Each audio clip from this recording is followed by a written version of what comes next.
다음 주일은 우리 교회가 하는 뿌띠아띠 어린이 축제 날입니다. 오후 2시에 이 본당에서 서울에서 가장 유명한 두 팀의 어린이 공연팀을 모시고 옵니다. 특세 때 우리 교회는 마지막 날 다음 세대를 위해서 헌금을 해주시는데 1,000만 원을 우리 교인들이 헌금해 주셨습니다. 그 헌금 가운데 500만 원이 이번에 서울에서 두 팀을 모셔오는 문화공연팀 오게 되는 비용으로 쓰여지게 됩니다. 우리 부산 팀들은, 부산에 사는 분들은 어린아이들이 이런 문화적 혜택을 누릴 수 있는 길이 없어서 우리가 알라교회가 이걸 굳이 마련하게 된 것입니다. 여러분 주변에 어린아이들, 또 친척들, 이웃들이 있으면 다 초청해서 함께 이 주일학교 복음잔치에 참여해 주시기를 부탁을 드립니다. 오늘 말씀에 보면 나다나엘이라고 하는 인물의 주인공이 나와 있습니다. 요한복음에만 나와 있는 인물입니다. 우리는 알다시피 이 사람은 예수님의 12명의 제자 가운데 바돌로메일 것이다 이렇게 추측을 합니다. 근데 그것은 별로 중요한 이야기는 아닙니다. 이 빌립이라고 하는 예수님의 제자가 나다나엘에게 이제 전도를 하게 됩니다. 율법에 써 있는 그 메시아를 내가 보았다. 그리고 성경에 있는 수많은 선지자들이 예언했던 그 메시아를 내가 만났다라고 나다나엘에게 예수님을 소개하는 겁니다. 그러면서 이 빌립이 나다나엘에게 마지막에 소개했던 내용은 이렇습니다. 요셉의 아들 나사렛 예수시니라, 이런 말을 합니다.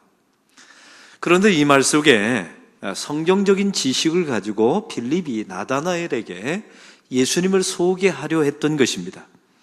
이 말을 듣자마자 나다나엘이 다음과 같이 46절 다음과 같이 대답합니다. 46절을 다 같이 읽겠습니다.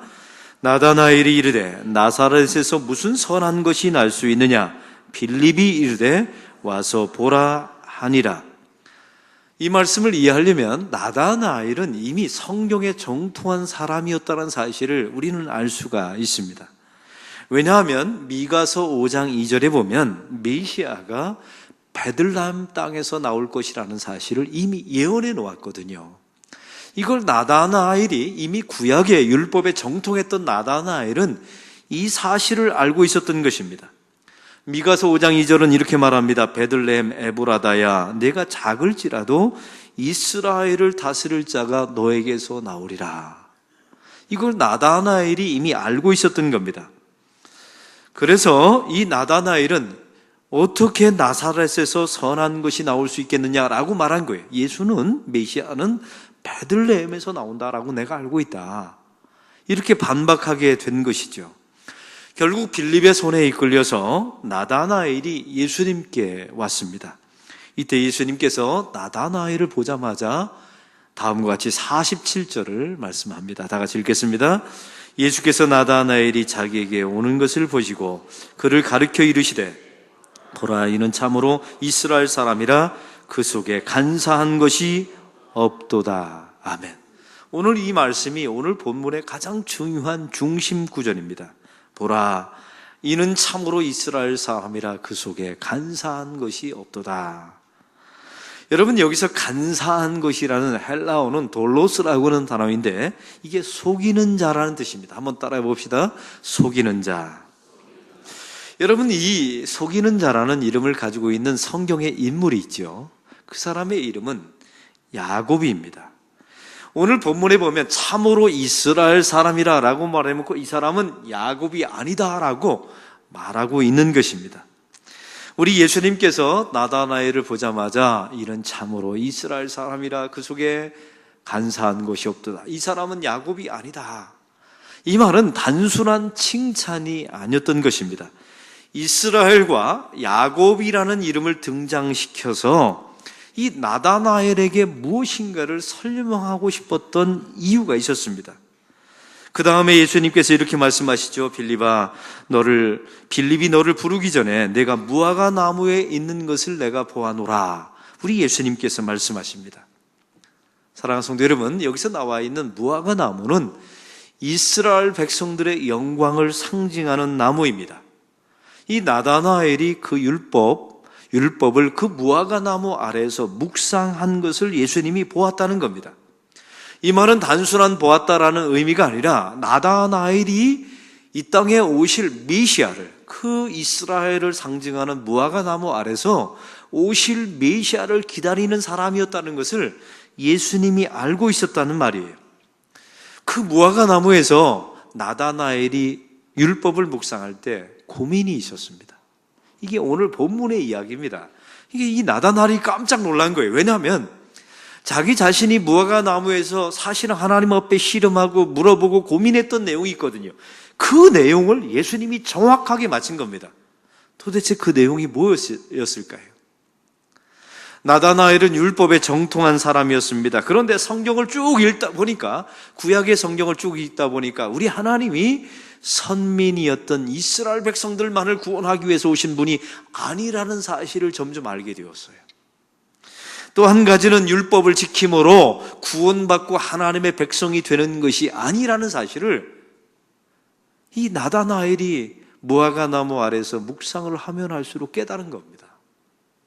내가 배웠던 것은 율법을 지킴으로 구원받는다라고 유대인의 율법을 배웠고 가르쳤어요, 랍비들이. 그런데 성경을 보면 볼수록 이게 아닌 것 같다. 이런 고민과 씨름을 하게 된 겁니다. 여러분, 예수를 믿으면 믿을수록 그런 고민을 하셔야 돼요. 우리 안락교회 정문에 보면 그 지하도가 쭉 있습니다. 그 지하도에 지금 붙어 있는 플랜카드, 커다란 플랜카드가 있습니다. 이 내용은 이렇습니다. 간절하면 이루어질 것입니다. 네, 아멘 할 줄 알았어요. 왜냐면 밑에 불교 라디오라고 써 있었어요. 여러분, 불교 라디오라고 써 있었어요. 보세요, 여러분, 간절하면 이루어질 것입니다. 안락교에 써붙이고 그러면 다 아멘 할 거예요. 우리가 아멘 다 하겠죠. 근데 밑에는 불교 라디오라고, 지금 나가서 한번 읽어보세요. 그렇게 써 있어요. 여러분, 여기는 중요한 내용이 있어요. 간절하면 이루어질 것입니다. 맞아요. 기도의 내용, 우리가 하나님 앞에 간절하게 기도하면 이루어지기도 합니다. 그러나 한 가지 이상한 점이 있어요. 이거는 자력을 말하는 겁니다. 구원에 관해서는, 우리가 하나님의 자녀가 되는 것에 관해서는 간절히 기도하면 이루어지지 않습니다. 그건 간절히 기도해서 이루어지는 문제가 아닌 거예요. 오늘 성경의 나다나엘이 그 고민을 하는 겁니다. 세상의 모든 종교의 도식은 간절하게 기도하면 이루어질 것이다. 구원조차도, 하나님의 자녀 되는 것조차도 나의 행위와 노력과 그 모든 자기 의의를 가미합니다. 그런데 나다나엘이 성경을 정통했거든요. 읽으면 읽을수록 이건 아닌 것 같다. 성경은 은혜로 구원받는다라고 분명히 말하는데 왜 우리의 선배들은, 우리의 랍비들은 율법을 지킴으로 구원받는다라고 가르칠까? 바로 이걸 고민하고 무화과 나무 아래서 고민하고 있었던 것입니다. 오늘 성경의 나다나엘은 이스라엘 백성들은 속이는 자 야곱 같은 사람이었습니다. 그들이 이스라엘이 된, 참으로 이스라엘이 된 그 이유가 무엇입니까? 하나님의 은혜로 된 것 아니에요? 야곱이 하나님 앞에 착한 일을 하고 의로운 일을 하고 선한 일을 해서 하나님과 겨루어 이겼다라는 이스라엘이라는 이름을 받아낸 것이 아닙니다. 이걸 나다나엘이 성경을 읽으면서 발견하게 된 거예요. 그런데 여기서 주목해 보아야 할 단어가 있습니다. 내가 무화과 나무 아래에 있을 때 보아노라 라는 단어가 나와 있는데, 이 보아노라라는 단어가 헬라어가 에이도라고 나와 있습니다. 이 말은 주목하여 보다, 단순히 보다가 아니라 하나님이 작심하고 주목하여 보다라는 겁니다. 이 말의 전체 의미는 이렇습니다. 그가, 선배들과 랍비들이 율법을 가리키고 율법을 통하여, 지킴을 통하여 구원받는다라고, 선민이 되었다라고 가르쳐놨어요. 근데 성경을 읽으면서 이게 아닌 것 같다. 나다나엘이 이거는 이래서 구원받는 것이 아니라 하나님의 은혜로 구원받는다는 사실을 점점 깨닫게 된 거예요.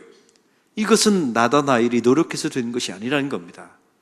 오늘 성경은 내가 무화과 나무 아래에 있을 때 내가 이미 보았노라. 이미 내가 너를 주목하여 보았고 내가 작심하고 너를 뚫어져라 보았기 때문에 내가 너를 깨닫게 한 것이다. 할렐루야.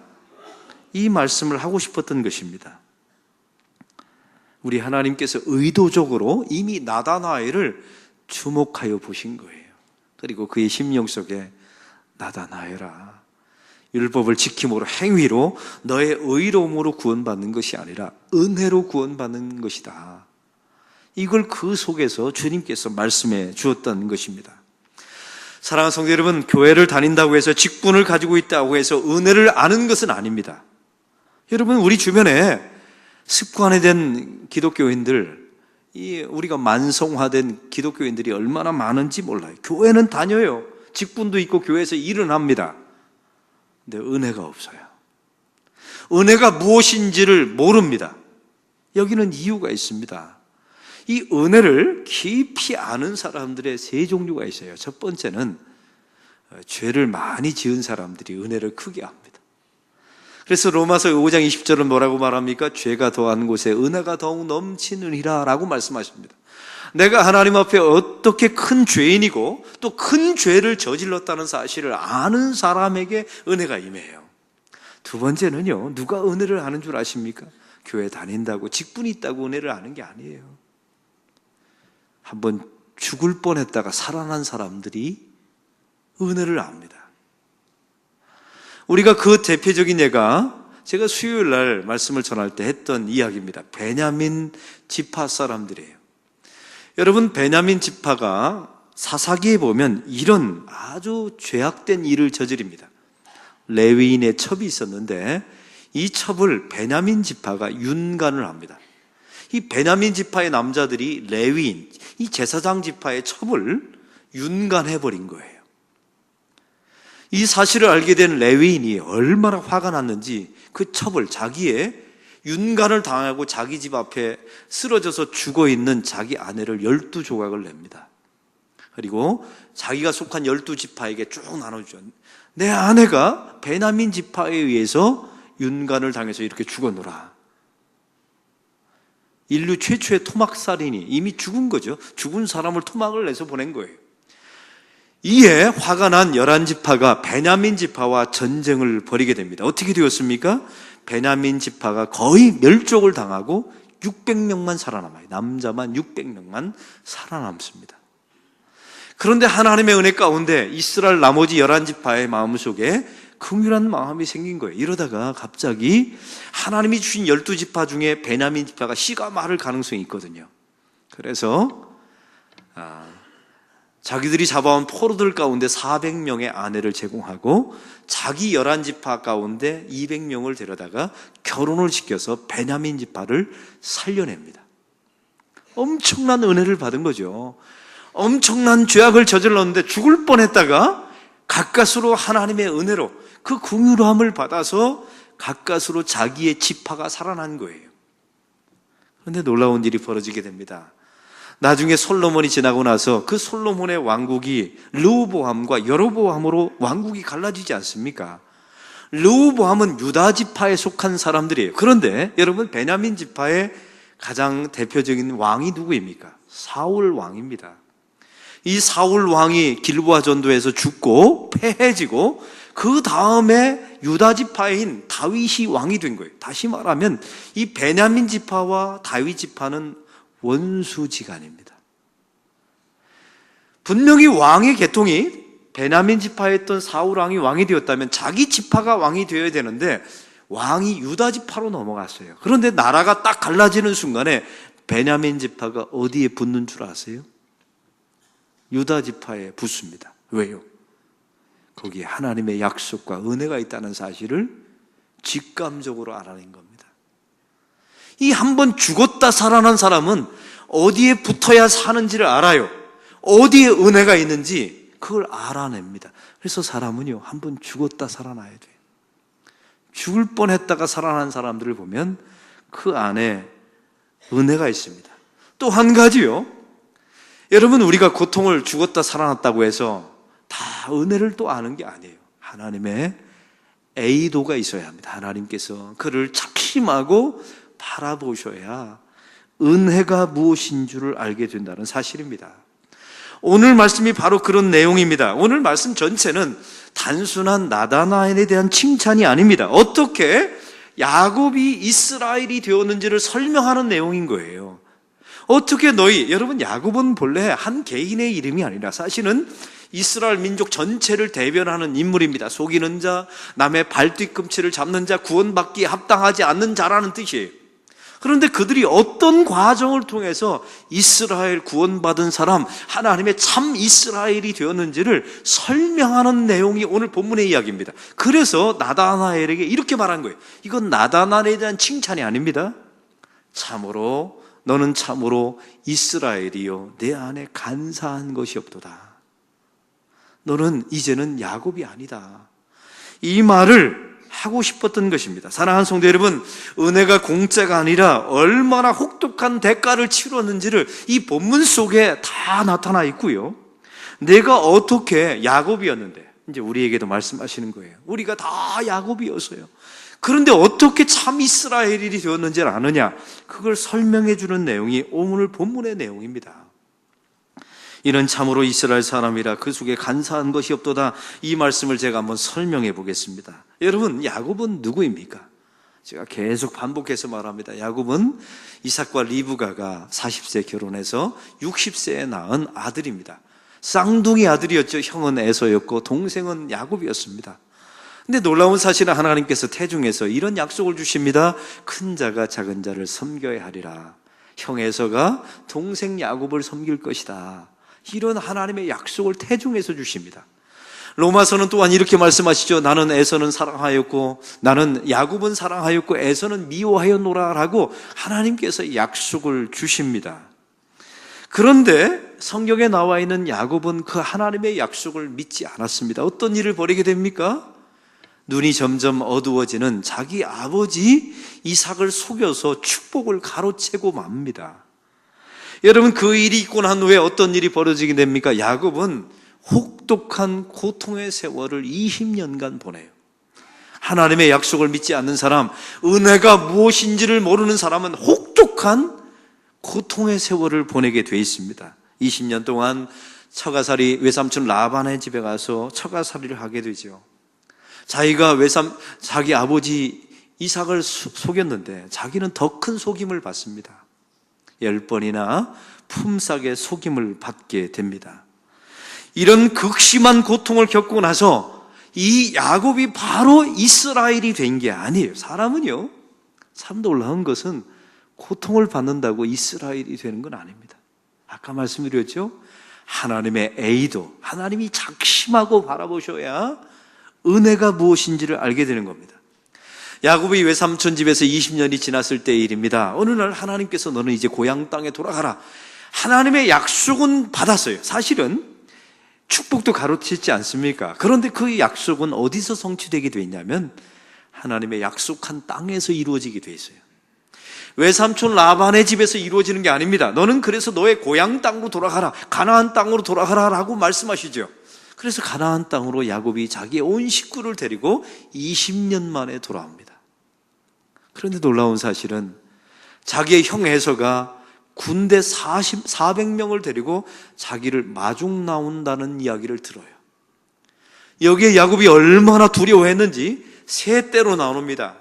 제 선두에 사랑하지 않은 자녀와 아내를 보내고 두 번째, 세 번째 보내고 자기는 맨 마지막에 앉아서 야복 강가에 앉아서 잠들고 맙니다. 그때 성경을 보십시오. 어떤 한 사람이 나와서 이 야곱과 씨름을 하게 됩니다. 여러분, 이 말씀을 통해서 하나님께서 말씀해주고 싶은 이야기가 있습니다. 이 나다나엘에게 너는 참으로 이스라엘이라 내 속에 간사한 것이 없도다. 이 말은 너희들은 다 야곱이었는데 어떻게 이스라엘이 되었는지 아느냐, 이걸 말씀해주고 싶었던 이야기예요. 여러분, 야곱은 누구입니까? 그런 고통을 당했음에도 불구하고 인생의 중심에 자기 자신이 앉아있는 사람들이 다 야곱입니다. 세상의 모든 것이 다 자기 중심적으로 이루어져야만 만족하는 사람들이 이 시대의 야곱입니다. 자신의 야망을 이루기 위하여 하나님을 수단과 도구로 써먹는 모든 사람들이 이 시대의 야곱입니다. 하나님의 도우심이 없이도 자기의 힘으로 얼마든지 살아갈 수 있다고 자신하는 이 땅의 모든 사람들이 다 야곱입니다. 그리고 아직도 하나님을 이겨먹으려 들어요. 그 씨름할 때 야곱을 보십시오. 하나님을 이겨먹으려 듭니다. 그 20년 동안에 외삼촌 라반의 집에서 목축을 하면서 그렇게 속임을 당했지만 사람은 하나도 안 바뀐 거예요. 하나님을 이겨먹으려 듭니다. 여러분, 교인들 가운데 보면 교회에 와서 이런 기도하는 분이 있어요. 하나님, 이거 안 들어주시면 저 교회 안 나가려 합니다. 하나님을 협박해요. 하나님을 아예 이겨먹으려 들어요. 야곱이 성경 속에 나와 있는 인물이 아닌 겁니다. 우리 자신이 하나님의 뜻을 거꾸려 하고 하나님을 나의 야망과 나의 욕망을 채우는데 하나님을 수단과 도구로 써먹으려 하는 이 하나님을 이겨먹으려 드는 사람들, 현대판 야곱들입니다. 누굴 닮았습니까? 누굴 닮았나요? 나를 닮았어요. 야곱은 특정한 인물이 아니라 사실은 우리를 상징하는 인물이었던 것입니다. 이런 야곱에게 은혜가 어떻게 임했는지 보아라 라고 이 나다나엘에게 예수님께서 설명하고 싶은 것입니다. 이 야곱이 그 순간에 어떻게 합니까? 하나님이 환도뼈를 치십니다. 절기하시죠. 야곱은 일평생 접니다. 여러분, 환도뼈가 어디냐면 이 엉덩이뼈, 관절뼈입니다. 여기를 쳐서 꺾어버리시거든요. 이 의미는 이렇습니다. 내가 힘으로 삼았던 모든 것을 하나님이 꺾어버리신 거예요. 너의 힘으로 약속의 땅으로 들어갈 수 있나 보라. 하나님께서 이걸 경고해 놓으신 겁니다. 그제서야 내가 힘으로 삼았던 모든 것들이 다 꺾어지는 순간에 창세기 32장 26절 야곱은 이렇게 말합니다. 들어보십시오. 당신이 내게 축복하지 아니하면 가게 하지 아니하겠나이다. 여러분, 이 말은 야곱이 인생 처음으로 했던 말이에요. 사람은 20년 동안 고통당하고 죽었다 살아난다고 해서 이 말을 하는 게 아닙니다. 자기의 환도뼈가 한번 꺾어져야 돼요. 자기가 힘으로 삼았던 모든 것들이 얼마나 허무한 것인가를 경험해야 하나님, 그제서 이렇게 말합니다. 하나님이 나를 축복하지 아니하시면 내가 하나님을 보내지 않겠습니다. 이 말은 무슨 뜻인 줄 아십니까? 이제 하나님만 저의 소망입니다. 하나님의 은혜가 아니면 저는 살 수 없는 존재임을 이제서야 알겠습니다. 이걸 말하고 싶었던 것입니다. 그제서야 하나님께 매달리죠. 하나님의 은혜가 아니면 살 수 없는 존재, 하나님의 은혜가 아니었더라면 나는 구원받을 수 없는 존재라는 것을 그제서야 야곱이 고백하게 된 것입니다. 그래서 하나님께서 여기까지 끌고 온 거예요. 그제서야 이름을 바꿔주십니다. 너는 이스라엘이라 하라. 한번 따라해 봅시다. 하나님과 겨루어 이겼노라. 하나님과 겨루어 이겼노라. 이제 묻습니다. 하나님이 진 겁니까? 져준 겁니까? 하나님께서 져주신 거예요. 사랑하는 성도 여러분, 오직 하나님의 은혜로만 약속의 땅 구원, 하나님의 자녀가 될 수 있다는 것을 주님께서 보여주신 겁니다. 우리 주님께서 내가 무화과 나무 아래에 있는 것을 내가 보아노라. A도 이 야곱의 인생을 하나님께서 끝까지 추적하시고 A도 아주 작심하고 쳐다보신 거예요. 그리고 마지막으로 그의 환도뼈를 꺾어버리십니다. 이래도 내 힘으로 가나안 땅에 들어가서 구원받은 하나님의 백성이 될 거라고 생각하느냐? 그제서야 아닙니다. 환도뼈가 부러지고 나서야 주님 아닙니다. 하나님의 은혜만이 저를 살린 것입니다. 그제서야 너의 이름은 참 이스라엘이라 말씀해 주십니다. 이 참 이스라엘도 어떤 특정한 인물의 이름이 아니라 우리의 이름이었던 겁니다. 하나님께서 A도 우리를 뚫어져라 작심하고 쳐다보실 때 은혜가 무엇인 줄 알고 우리가 그 험난한 고통 속에서 이제 주님만이 나의 힘이십니다 고백하게 되는 것입니다. 하나님께서 져주셨습니다. 그제서야 우리의 이름이 이스라엘이 된 것입니다. 그러면 여러분에게 묻습니다. 하나님이 어디서 져주셨을까요? 십자가에서 져주신 겁니다. 본래 저와 여러분은 우리 자신의 환도뼈가 부러져야 합니다. 그런데 놀라운 사실은요, 우리 예수님께서 우리를 이렇게 안아주신 거예요. 하나님이 우리에게 내릴 진노의 치심을 통해서 내 환도뼈가 부러져야 되는데 나를 안으신 그 예수님의 환도뼈가 십자가에서 부러지신 겁니다.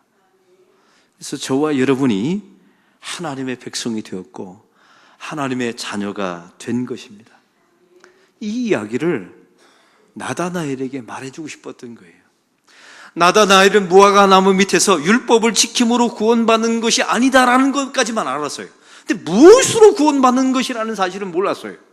은혜로 구원받는 것이다 직감은 했죠. 그러나 그 은혜가 무엇인지는 몰랐어요. 그게 십자가이며 십자가에서 죽으신 예수 그리스도 그분의 환도뼈가 부러짐으로, 그 십자가의 환도뼈가 부러짐으로 내가 살아났다는 사실을 몰랐던 겁니다. 이걸 알려주고 싶어서 나다나엘에게 예수님께서 말씀하신 거예요. 이는 참 이스라엘이라. 그 안에 간사한 것이 없도다. 너는 야곱이 아니라 너는 이스라엘이라. 그게 어떻게 되었는지를 아느냐? 십자가에서 내가 너를 위하여 환도뼈가 위골되어서 내가 죽음으로 내가 하나님의 자녀가 된 것이다. 이걸 말해주고 싶었던 것입니다. 우리 예수님께서 나다나엘에게 말합니다. 이보다 더 큰 일을 보리라. 내가 무화과 나무 밑에서 내가 보았다고 놀라느냐? 아니다. 이보다 더 큰 일을 보리라. 이 큰 일이 무엇일까요? 십자가였던 것입니다. 사랑하는 성도 여러분, 그 다음에 51절에 이 나다나엘에게 이제 방점을 짓는 말씀을 51절을 말합니다. 다 같이 읽겠습니다. 또 이르시되 진실로 진실로 너에게 이르노니 하늘이 열리고 하나님의 사자들이 인자 위에 오르락 내리락 하는 것을 보리라 하시니라. 여러분, 이 말씀을 이해가 되십니까? 왜 갑자기 이런 생뚱맞은 말씀을 하세요? 이 장면을 알려면 야곱이 베델에서 겪었던 이야기를 기억하셔야 합니다. 야곱이 형 에서를 피해서 이제 도망갑니다. 외삼촌 라반의 집으로 가는 도중에 광야에서 잠이 든 곳이 베델이에요. 그 베델에서 어떤 일이 벌어지냐면 창세기 28장 12절 제가 읽겠습니다. 잠에 본즉 사다리가 땅 위에 서 있는데 그 꼭대기가 하늘에 닿았고 또 본즉 하나님의 사자들이 그 위에 오르락 내리락 하고, 이게 똑같은 본문인 겁니다. 나다나엘에게 51절을 하는 말씀이 베델에서 우리 주님께서, 하나님께서 이 야곱을 찾아가신 그 장면을 말하는 거예요. 하늘과 땅이 이어지는 곳에 천사가 오르락 내리락 하는 것을 베델에서 야곱에게 보여주신 거예요. 그런데 나다나엘에게는 뭐라고 말씀하시냐면 거기에 인자가라는 단어를 씁니다. 예수님이 하늘과 땅을 연결해주고 거기서 오르락 내리락 하시는 유일한 중보자이심을 나다나엘에게 말씀하고 싶었던 겁니다. 따라해 봅시다. 우리 예수님이 우리의 유일한 중보자이십니다. 그 예수님의 중보를 통하여 우리의 이름이 본래 야곱이었으나 참 이스라엘이 된 것입니다. 할렐루야. 이 복음을 나다나엘에게 주님께서 설명하고 있었던 겁니다. 너는 네 무화과 나무에서 너의 노력과 너의 의지로 깨달은 게 아니다. 내가 너를 주목해서 봤기 때문에. 야곱을 보아라. 야곱은 20년 동안 그렇게 죽다 살아났어도 야복강가에서 하나님을 이겨먹으려 하려 들지 않더냐. 참 우리를 닮았어요. 예수는 그렇게 오래 믿었는데 하나님을 이겨먹으려 드는 이런 모습을 볼 때 주님께서 우리를 주목하시고 환도뼈를 부러뜨려 버리십니다. 그런데 내 환도뼈가 부러져야 되는데 나를 감싸 안으신 십자가의 주님의 환도뼈가 부러지게 되는 겁니다. 그리고 그 베델에서 야곱이 보았던 오르락 내리락 했던 그 천사의 사닥다리에 인자가 오르락 내리락, 그 주님이 우리의 유일한 하늘과 땅을 이어주는 우리의 유일한 중보자이시다. 그 예수님을 통하여 너의 이름이 야곱에서 참 이스라엘로 바뀐 것이다 말씀해 주고 있는 것입니다. 할렐루야. 이런 구원받았음을, 이런 은혜임을 여러분 잊지 말라 합니다. 초등학교 시험 문제에 이런 말씀이 나왔습니다. 엄마 아빠는 우리를 왜 사랑하실까요? 했더니 한 아이가 이렇게 썼답니다. 그러게 말입니다. 그러게 말입니다. 우리 주님께서 왜 우리를 감싸 안으셔서 우리의 환도뼈가 위골되어야 되는데, 우리는 평생 우리가 절어야 되는데 왜 주님께서 십자가에서 당신의 환도뼈가 위골되었을까요? 그러게 말입니다. 이 하나님의 은혜가 있는 사람은 이 은혜를 아는 사람, 직분이 있다고 하는 게 아닙니다. 교회를 오래 다닌다고 되는 게 아니에요. 우리 하나님의 A도 주목하심이 있어야 이걸 깨닫게 되는 겁니다. 혹시 이것을 깨닫은 분이 있으면 하나님께 영광 돌리시기 바랍니다. 이런 사람들은 삶을 살아갈 때 나에게 찾아오는 모든 고난과 어려움과 아픔을 다 좋게 보는 능력이 현저하게 좋아집니다. 참 이게 놀라워요. 암에 걸려도 하나님, 내 삶에 지나온 과거, 습성과 생각과 모든 행동을 바꾸라는 하나님의 사랑이 계십니다. 이렇게 해석하죠. 얼마 전에 제 손을 잡고 저 옆에 빌라에 제가 끌려갔다는 이야기를 했잖아요. 하면서 저한테 그때 그런 협박을 했어요. 당신이 안락교회 목사입니까? 우리가 플랜카드를 걸 거라고 협박을 하시더라고요. 그래서 제가 나오면서 그랬어요. 플랜카드 거실 거면 좀 예쁘게 걸어주세요. 제가 막 이렇게 분노하는 마음이 안 생기더라고요. 그 순간은 이상하죠. 제가 이런 본문을 계속 2주 3주 동안 묵상하니까 이상하게 막 원망하고 분노하고 이런 그 순간에는, 또 집에 오면 몰라도요, 그 순간만은 그런 마음이 들지 않았어요. 플랜카드 걸리면 좀 예쁘게 걸어주세요. 빨간색은 제대로 빼주시고 꽃무늬 약간 넣어주세요. 제가 그랬거든요. 그랬더니 어이없어서 웃더라고요. 그분도. 그러면 되는 거예요. 보세요. 그 순간에 그 사건을 모면할 수 있는 좋은 마음, 좋게 보는 능력을 주시지 않습니까? 사랑하는 성도 여러분, 여러분 안에 이와 같은 수많은 문제들이 찾아올 거예요. 그런데 이런 은혜가 있는 사람, 내가 어떤 과정을 통해서 야곱이었는데 참 이스라엘이 되었는지를 아는 사람은 여러분의 삶의 문제를 좋게 보는, 남편을 좋게 보는 능력, 아내를 좋게 보는 능력, 자녀도 마찬가지예요. 아무리 못났어도 야, 살아있는 게 은혜다. 여러분, 네가 건강한 게 은혜다. 왜 그런 생각을 못 하세요? 다른 자녀는 사경을 헤매면서 하나님 한 번만 살려달라고 애원복구를 하는 부모들이 얼마나 많은데, 여러분이 무슨 하나님을 또 이겨먹으려 들어요. 하나님, 건강한 것만도 하나님의 은혜입니다. 하나님, 내 자녀가 교회 다녀주는 것만도 은혜입니다. 이렇게 좋게 보는 능력이 있을 때 여러분의 이름은 진짜 참 이스라엘로 바뀌어지는 역사가 일어나게 될 줄로 믿습니다. 하나님 아버지, 오늘 말씀을 통하여 우리가 어떤 과정을 통해서 참 이스라엘이 되었는지 말씀해 주심을 감사합니다. 나의 노력과 율법을 지킴과 행위를 통해서 된 것이 아니라 이 하나님의 애의도, 하나님의 작심하고 바라보시는 그 하나님의 시선을 통하여 우리가 바뀌었다는 사실을 잊지 말게 하여 주시옵소서. 하나님, 예수를 오래 믿는다고, 직분이 있는다고 해서 은혜를 아는 것이 아닙니다. 우리 주님께서 우리를 주목하셔야 그 은혜가 무엇인지 사무치도록 알게 됩니다. 하나님, 그 은혜를 가슴 깊이 경험하여 나에게 찾아오는 모든 문제를 좋게 보는 능력을 현저하게 향상시켜 주옵소서.